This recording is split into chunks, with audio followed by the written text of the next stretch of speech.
Hello, happy Monday crew. Don't mind the crazy hairs. This is post-workout, post-dog walk, so this is what we have.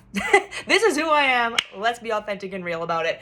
So we're gonna ignore all the flyaways, and I want to talk to you about your movement Monday. So this is something that's really important to pretty much all movement patterns, and this is one of the easiest fixes if you struggle with low back pain, struggling with keeping your core active and feeling your core turn on, as well as to keep your power. And the simplest thing that you could possibly do is recognize where is your neck placement while you're moving. So you'll hear me talk about this a lot in some of the instruction videos I send you guys, but this is something to pay attention to.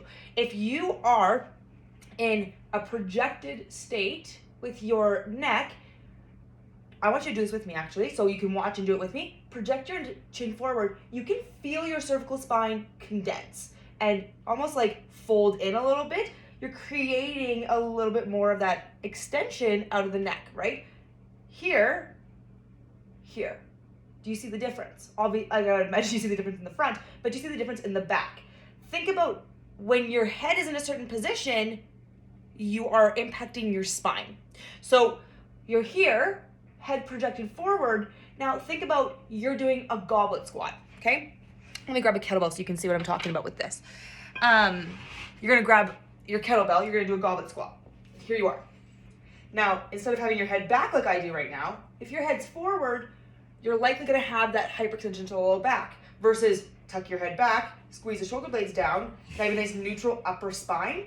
You can keep the neutrality into the lower back. So this impacts all of our movement. This impacts our presses. If you are pushing forward with your head, look at what happens with my back. I lean forward, right? Versus if we pull our head back, and I don't want you to tuck your head way back so that you are, again, now in flexion versus extension. You just want to have your head be nice and flat.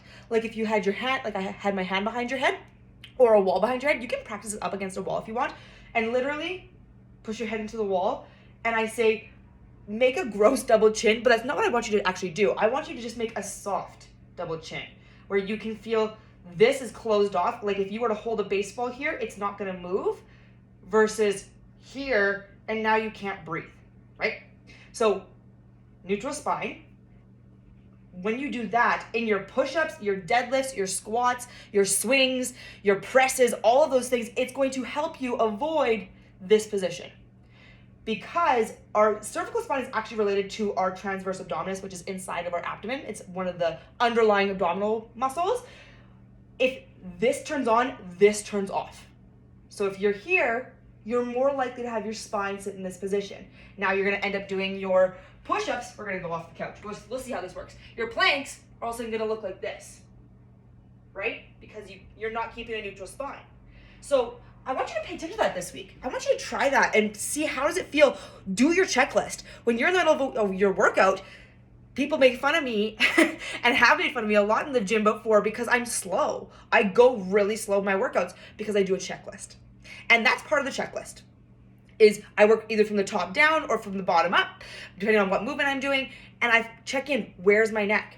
If I'm in the middle of my swings and I'm here, am I gonna have my, well, maybe I should show you the full body. If I'm here, you can automatically see that my low back is lifted, like is open, right? My abdomen's open all the way to my low back. Now, if I tuck my chin in, I can keep that neutral spine from here to here, right?